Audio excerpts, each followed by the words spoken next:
residentziara ekarri dudan proiektua, bada eleberri labur bat,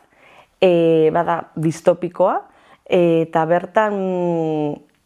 azpimarratu nahi dudana da nola gure munduan adoptatzen duten familie egiten dizkieten azterketak oso zorrotzak diren, eta orduan azterketa horiek pasatu egin dut mundu distopiko batera, beste mundu existitzen ez den mundura,